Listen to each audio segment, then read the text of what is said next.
the 700 Club. You know, like many people who come to America to settle, the man in our next story came to this country to find liberty and freedom and, of course, take advantage of the free enterprise system. And that, of course, meant he could make a lot of money if he would work hard and use his resources and himself wisely. And he did. He succeeded. But there's a lot more to the story than that. From New York City, Shauna Finch explains. Revlon, L'Oreal, Coty, Max Factor. The names immediately bring to mind beauty and glamour. The sale of cosmetics brings in untold millions of dollars each year. Their promise, the kind of beauty we see gracing the polished covers of fashion magazines. It's a business that's extremely competitive. New products are constantly coming out, but many are short-lived. Fighting for a place in the arena of the big-name cosmetics firms is nothing less than a gamble. One such gambler is cosmetics entrepreneur Grant Berry. Grant came from Great Britain to the U.S. in 1979. His dream, to make his own mark in the cosmetics industry. I wanted to make a lot of money, to hit it very big in the business world. It's not surprising that Grant is in cosmetics. His family runs an international cosmetics firm out of England, and he worked his first year for them. Then at age 19, he started his own company with 2 friends and a few $1,000s. The company, Pirate Cosmetics, a low-budget, high-glamour makeup line, did incredibly well. In the first year, we had a tremendous success. From $6,000, we did about $250,000 worth of business. Grant was on his way. A few years later, another company, Art Eyes, for the eye artist with a flair for the dramatic. Then a product line of eye pencils called Cat Eyes. The money was rolling in, and Grant's dreams of success became reality. He loved the glitter and excitement of his business life, but his personal life was a different story. His girlfriend had gotten him into EST, a philosophy where self is supreme. EST made me the most selfish, arrogant person that I'd ever been, and I hated it.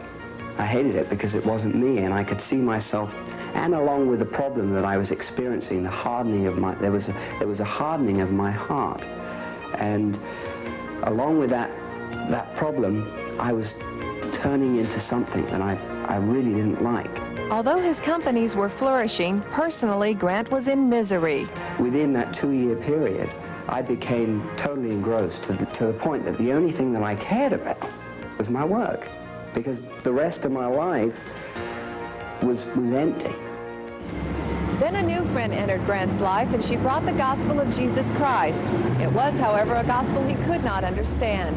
He could understand and accept God, and indeed began praying again to the Jehovah God of his childhood. But he could not accept Jesus Christ. Why? Because Grant is Jewish.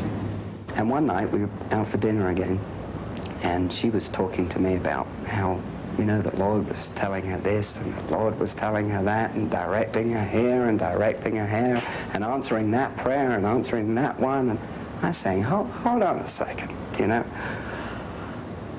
I pray every night, okay, and I've been praying for 6 months, and I get nothing. And how come you get, you know, all these answers? She said, well, I've been trying to tell you for 6 months. You have to go through the sun. And I said, just try them.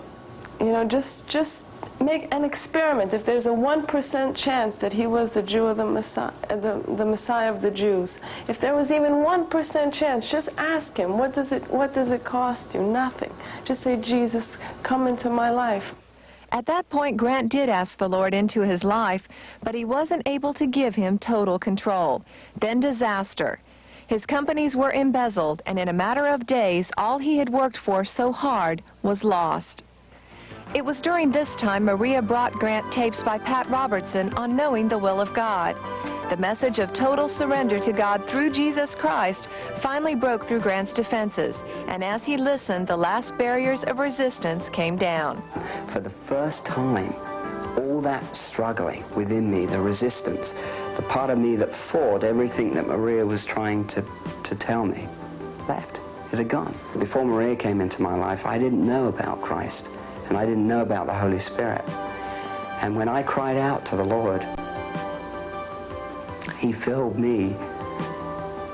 It's like everything left. All the bad, all the hurt, the pain, it left. And he filled me with his Holy Spirit. And I became instantly changed. Grant's joy was multiplied when God restored the Cat Eyes Company to him, and since then his business is flourishing once more. It's a business Grant feels God has placed him in for a season. I hurt for so long, and I got to the point where I was ready to get off my life and invite him and make him the king of my life. He set me free of so much and has put so much hope and peace and contentment back into my life that I want to spend the rest of my life sharing that with other people and thanking him for what he's done in me. Thanking him for what he's done in his life. You know, ladies and gentlemen, there's nothing wrong with having a lot of money or pursuing a lot of money or making a lot of money. There's nothing wrong with having, you know, big houses and lots of cars and being inordinately successful. There's nothing wrong with that. I mean, there's nothing wrong with wanting those things. I mean, the Bible doesn't condemn that out of hand. Well, what's the problem? Why? What is it that people are looking for? The problem is, ladies and gentlemen, very simply, in a word, that the only thing that really matters, the only thing that really satisfies, the only thing that really makes